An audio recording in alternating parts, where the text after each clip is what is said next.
Hello, everyone. If you like what I'm doing here, please consider subscribing, liking, and commenting. It would really help the channel out quite a bit. Thank you very much.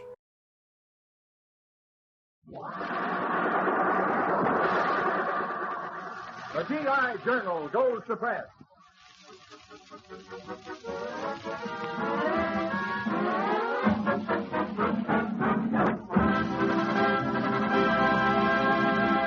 Yes, sir, it's the GI Journal again, the special service radio newspaper of the AEF. And now, fellas, I'd like to present a man that spent so much time at the foot of the class, it's no wonder he wound up corny. Your editor-in-chief, K. Kyser. Well, howdy, fellas. How y'all? Well, cross my words and call me puzzled. If this ain't always a proud moment for the old professor, inking up the presses and getting ready to roll off another edition of your GI Journal. Remember, fellas, the GI Journal is really the camp newspaper for the whole United Nations. Because each and every item of your radio newspaper is sent in by all you men overseas. Now, this is the 5-star edition, men, and standing by are your 5-star reporters. There's Arthur Q. Bryan, Mel Blanc, and then Georgia Carroll, blonde and gorgeous, who checks through all your mail from overseas. Ishka Bibble in charge of poetry and stuff.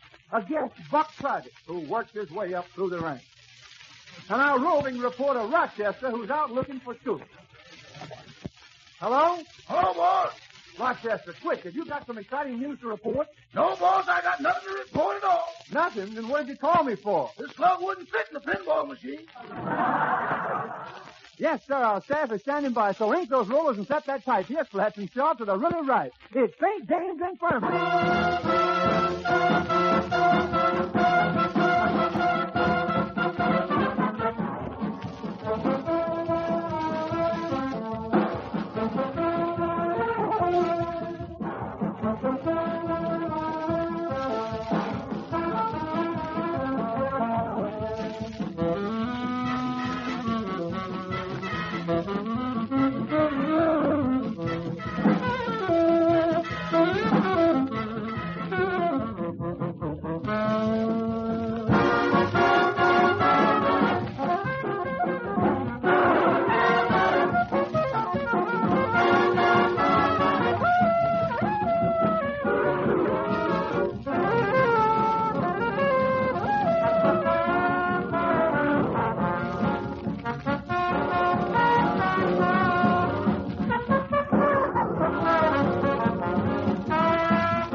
Ishka Bibble, what's wrong? It's the foreman. He accidentally dropped his lunch in the press. Are you sure? Well, look at the paper, Chief. That's the first time the Lone Ranger ever galloped across the plains on a banana. Oh, yeah, and look at Superman. He laid an egg while flying over New York. Pardon me, are you Editor Kyser? Yes? Oh, Mr. Kyser, I'm from the camouflage department. How do you like my camouflage? Why, you look just like any soldier. It's so good. But that's just it. I'm not a soldier. You aren't? No, I'm a tree. Oh, I thought it was a little strange, that knothole in his forehead. Hey, we better get to these here now poems the men overseas sent in. Here's a swell poem from Corporal James Hill way over in India. Well, go ahead, Ace. Read it. Okay, poem. A girl can sing, a girl can dance, a girl can play croquet, but she can't strike a match on the seat of her pants because she just ain't built that way.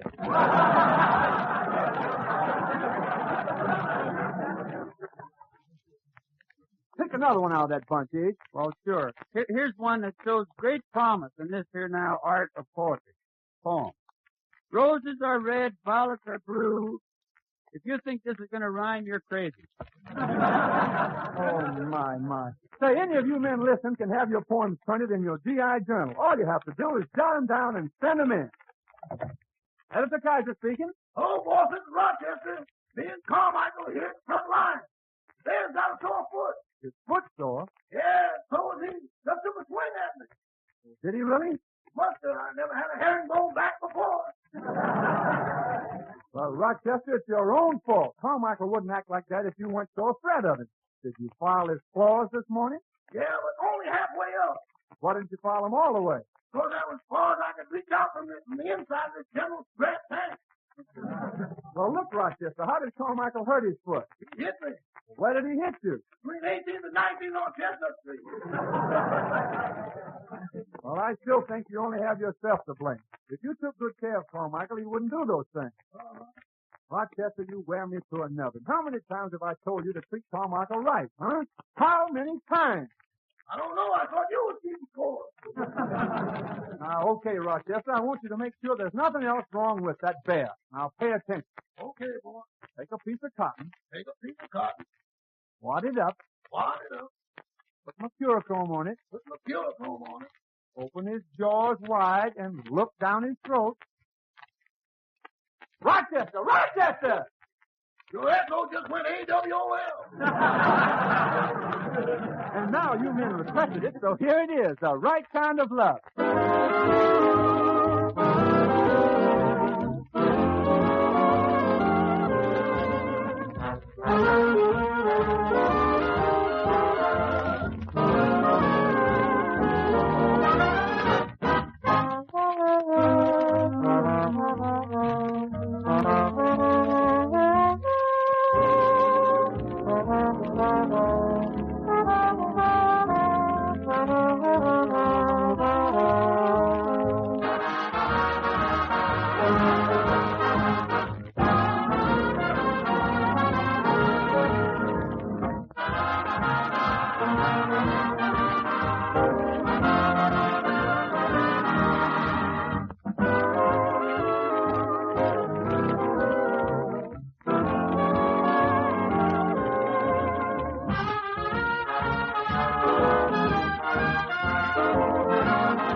Here's the right kind of gal to sing this song. It's Julie Conway in The Right Kind of Love.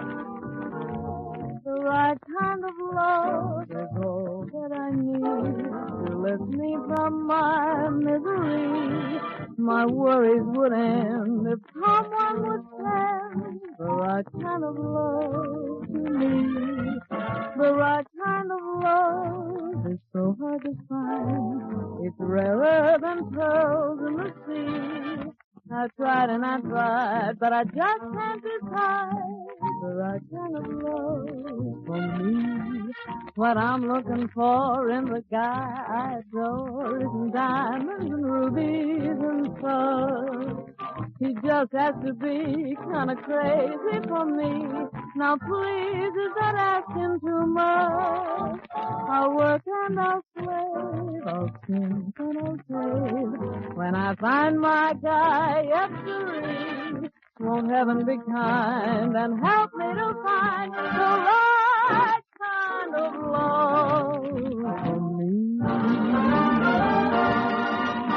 Oh, Editor Kyser, here's a letter you better read from a certain private overseas, namely and to wit, Private Ray Bishop. Okay, hand it here. Private Bisky wants to hear one of those Friends of the Kiddies he used to hear over the radio a few years back. You know, good old Uncle Charlie with his Be Your Mother's Little Helper Club. Music maestro, please.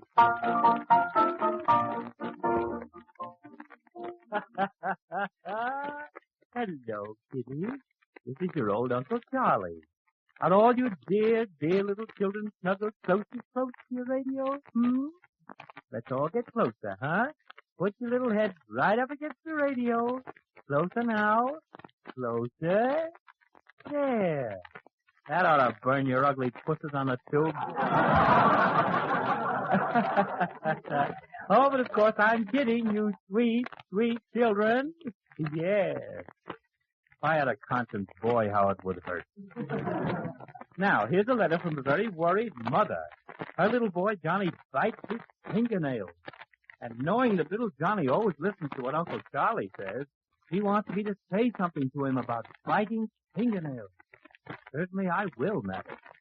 Little Johnny? Tastes good, don't they? Now we have a special little guest with us today, little Joseph, who's celebrating his 5th birthday. My, we're getting along in years, aren't we, Joseph? Speak for yourself, Fatso.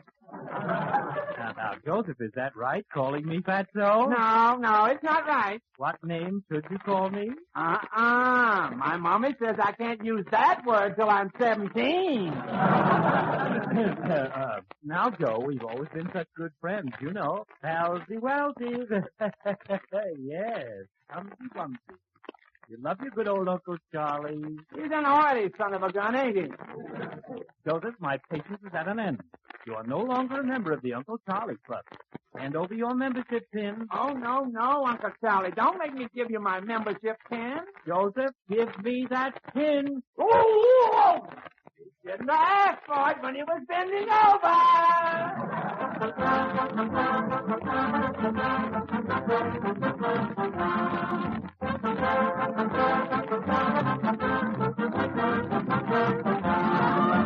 Well, here's Harry Babbitt and all the gang to turn on a song for you called You Are So Good to Me. I never was one to hand out one word that wasn't true. But, baby, you're such a standout. I can't conceal the way I feel about you. When the lipstick on my collar starts you raving, Shame, shame, shame. and I tell you that I cut myself while shaving, Blame, blame, blame. and you do believe I wasn't misbehaving, baby, you're so good to me.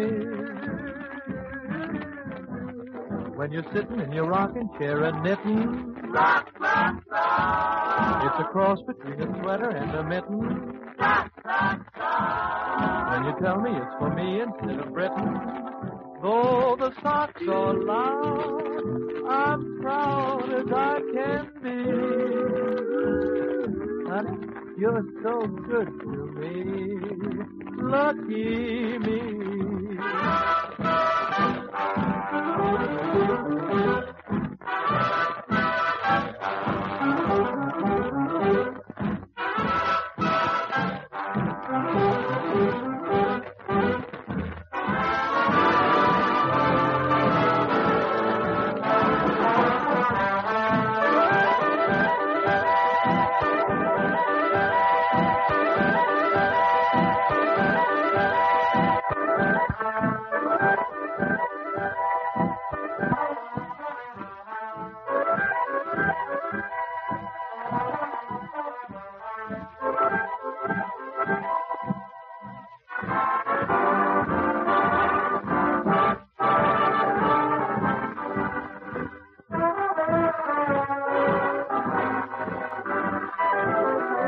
Cause without your kind of love, where would I be?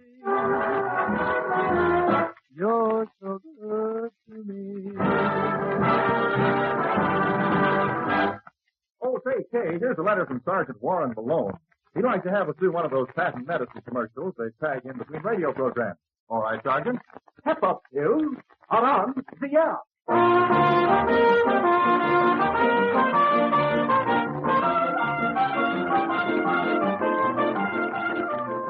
A pep-up pills theme song, Old Man Liver. Soldiers, after morning calisthenics, a top drill and a 23-mile hike, do you feel tired? Use pep-up pills. 1 pep-up pill, get rid of that tired feeling. 2 pep-up pills, get rid of that lazy feeling. 3 pep-up pills, and you got no feeling left at all. Pep-up pills make you feel 20 years younger.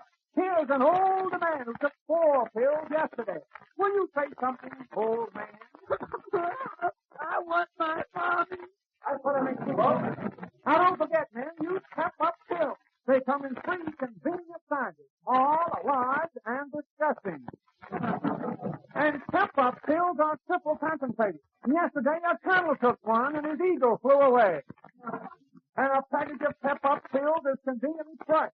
Just go down to your corner drugstore, sign over your entire allotment, and it's yours. So buy Step-Up pills. Step Up. Remember the initials.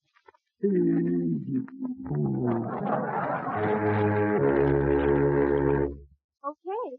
Hey, just look at this pile of mail from servicemen overseas. Well, that sure is a stack of letters, Georgia Carol. How's about us reading a couple of them right now? Hand me one, Susan. All right, here's one from Jerry Jackson in North Africa.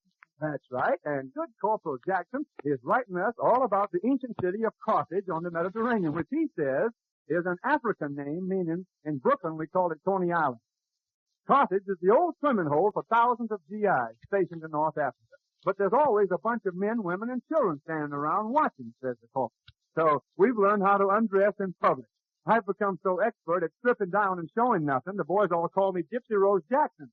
Okay, here's an interesting letter from a pharmacist mate aboard a submarine in the South Pacific. Oh, that's a letter about the Jeep, isn't it? That's right.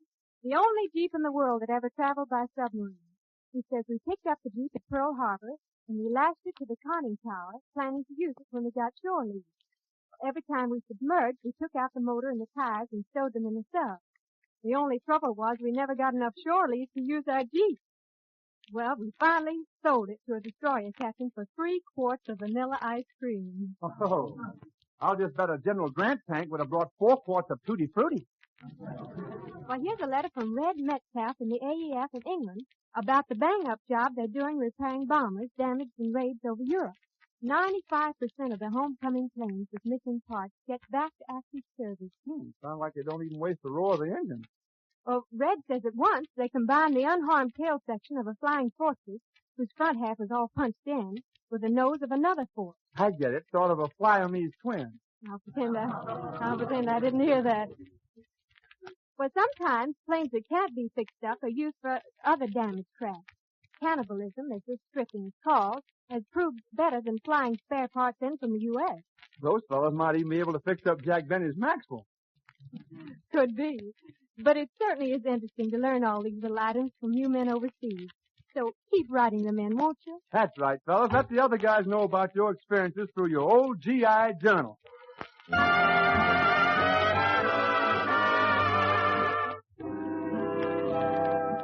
You won't be blue when you hear a beautiful gal named Georgia Carol sing In the Blue of Evening.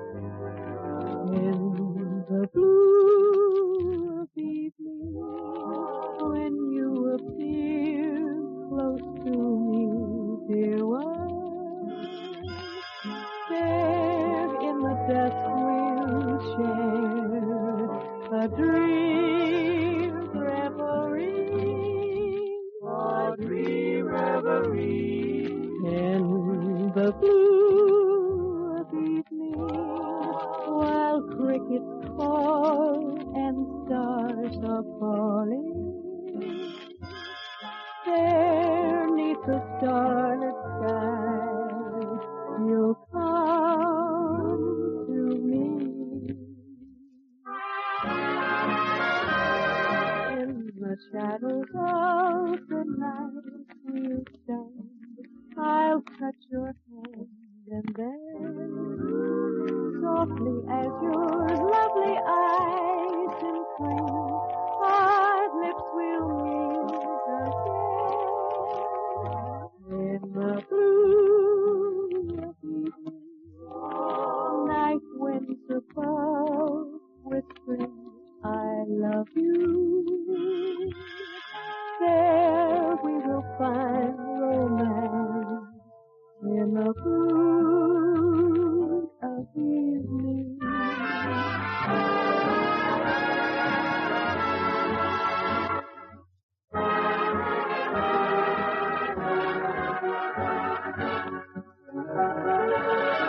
There we will find romance in the blue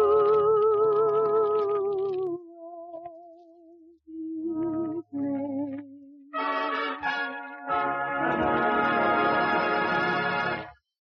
Here. Oh, it's Arthur Q. Bryan, our own G.I. Beatrice Bearfat. Thank you, Mr. Kyser. And greetings, soldiers, sailors, and marines. Well, what happens to be our love-lorn problem today, Mr. B? Oh, it's a very engrossing one. It's from Private Tony Fabian up in Alaska. He says his girlfriend keeps playing practical jokes on him. It worries him. Don't worry about it, Private.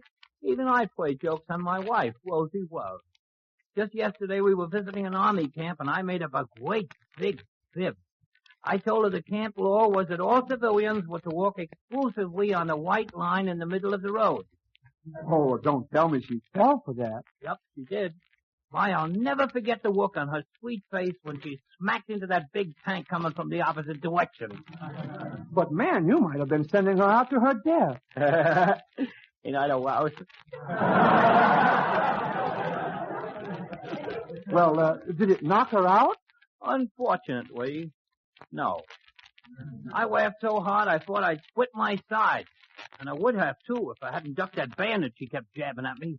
Oh, that sounds more like her. Oh, but she didn't mean any harm by it, Mr. Kyser. In fact, right after that, she cracked a great big smile. She did? Yep, my smile. Well, you shouldn't take that stuff from her. Why don't you try being a big caveman? Oh, but I am a caveman. Every time she yells at me, I cave right in. She's a regular bazooka. A what? A bazooka. But a bazooka shoots fire and steel. That's what I mean.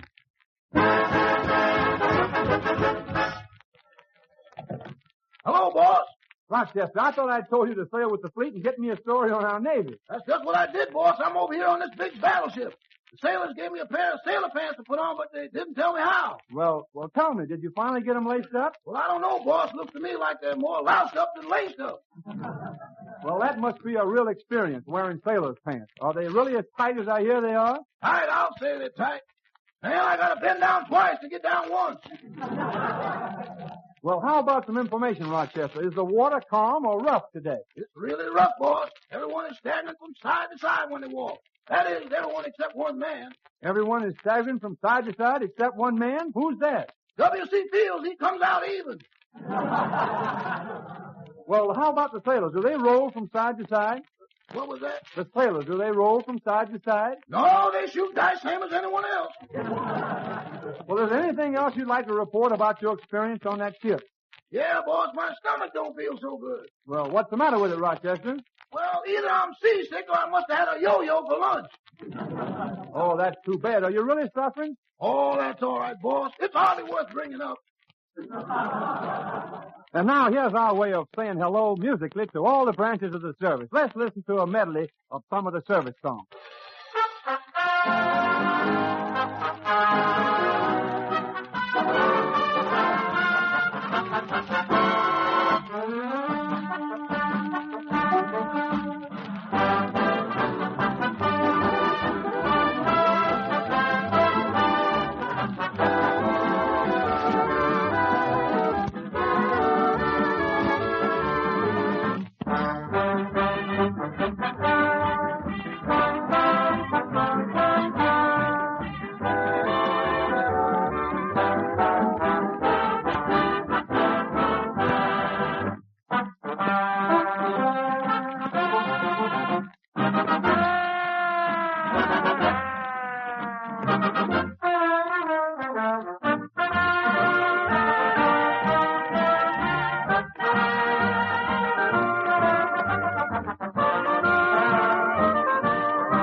From the halls of Montezuma to the shores of Tripoli, we fight our country's battle in the air, on land, and sea.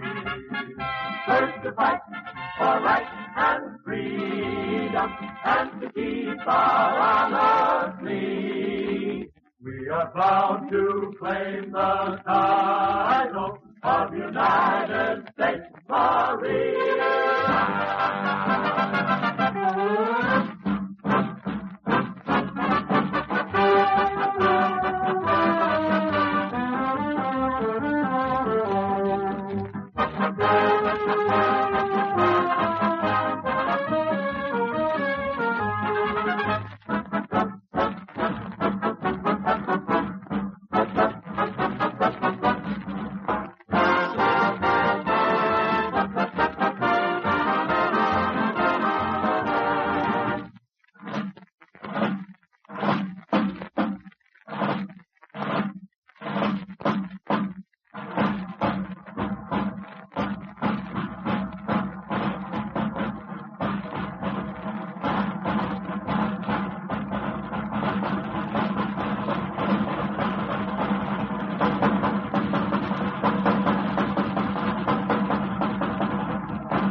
Look, I just got the late flash. Goodies, what did they say? Well, here's one from Alaska for our classified ads department.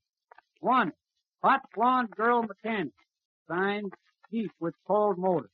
They want yes. Well, that one, Ed, was sent in by Sergeant W.T. Donahue, and here's a letter from Private Eddie Waters in the Southwest Pacific. Yeah, he sent in a riddle. Well, let's have it, Ed. Okay, riddle. When are oysters in season? I give up. Oysters are in season all the time. I don't get it. Well, listen. Oysters are in season all the time because the season is the salt. Salt makes you thirsty. Water quenches thirst. Water comes from a faucet. Faucets are in kitchens, so are cooks. Some cooks are named Pearl. A pearl can be found in an oyster that is cut open. An open cut is an incision, so oysters are in incision all the time.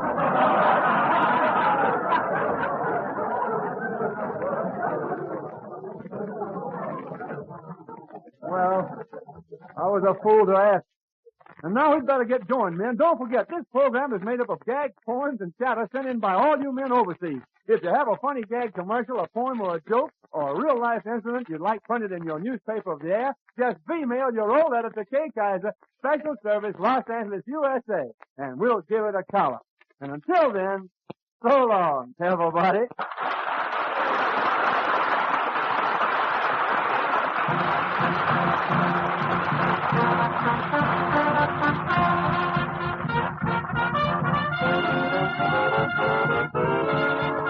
The G.I. Journal.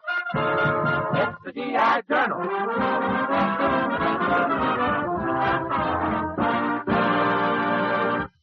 The G.I. Journal has been a presentation of the Special Service Division of the War Department of the United States of America.